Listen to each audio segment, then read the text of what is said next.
Korang tahu tak dekat Sepang banyak tempat-tempat yang menarik? Inilah dia 10 tempat menarik yang ada dekat Sepang. First, Sepang International Circle. Sebenarnya korang boleh masuk dan pusing-pusing kat dalam ni. Semua tempat dapat pergi. Yang paling best, dapat masuk dekat pit stop dan tengok track day dengan lebih dekat. Museum Automobil Nasional pun ada juga. Nak masuk dekat dalam ni, free je. Ini pula resort yang paling mewah kat Sepang, Golden Palm Tree Resort.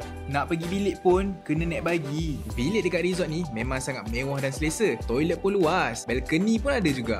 View sunset dekat sini memang nice. Malam pula ada fire show. Memang best gila lah. Tak jauh daripada resort yang kita orang duduk, ada restoran senandung malam. Sini memang terkenal dengan diorang punya ikan bakar. Makanan kat sini pun semuanya sedap-sedap. Ini pula Movenpick Hotel yang berkonsepkan Islamic modern. Bentuk hotel ni macam orang tengah tanda tangan. Bilik dekat sini memang luas dan selesa. View pun cantik. Fasiliti dekat sini asing lelaki dan perempuan tau. Macam pool, ada family pool dan juga female pool. Ini pula JT Sirip Biru Sungai Sepang Besar. Dekat sini korang boleh pusing-pusing naik river cruise. Masa ni kita orang pergi Sungai Tuntung yang dipanggil Little Amazon untuk tengok tumbuhan paya bakau kat sini. Sangkar ikan pun kita orang pergi juga.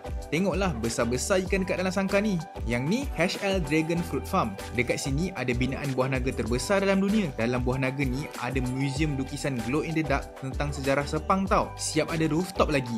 Bolehlah korang tengok keindahan ladang buah naga ni. Dekat sini pun ada restoran. Makanan-makanan kat sini semuanya berasaskan buah naga. Semua sedap-sedap. Untuk makan malam, kita orang pergi Hilltop Cushion, Kota Warisan. Shout out kat sini, semuanya sedap. Yang kita orang ambil ni premium shout out. Siap ada Stairway to Heaven lagi. View kat sini memang nice. Ini pula restoran terapung HM Sri Bagan. Dekat sini ada pelbagai pilihan makanan laut, semua fresh. Makanan kat sini pun semuanya sedap-sedap. Kedai ni pun luas dan selesa. Yang ini Bang Huris Homestay. Homestay ni berkonsepkan keluarga angkat. Maksudnya kita akan tinggal dengan pemilik rumah. Dekat sini ada banyak aktiviti yang menarik. Contohnya macam melawat kebun getah, kebun biji kopi pun ada. Dekat sini kita akan belajar memproses biji kopi dengan cara tradisional. Kilang kerepek pun kita orang pergi juga. Dekat sini ada macam-macam jenis kerepek. Semua murah-murah. Dekat sini pun ada restoran. Inilah dia restoran di Rebung Nasi Ambeng. Restoran ni dipenuhi dengan pokok buluh yang cantik tau. Nasi ambeng dekat sini pun not bad. Semua cukup rasa. Dekat sini pun ada pameran dan proses pembuatan kraft tangan tradisional. Yang paling best, siap ada tarian kebudayaan orang asli kaum suku Mahmeri lagi. Ini adalah tempat yang terakhir, Saudagar Nenas Agro Farm. Ladang nenas ni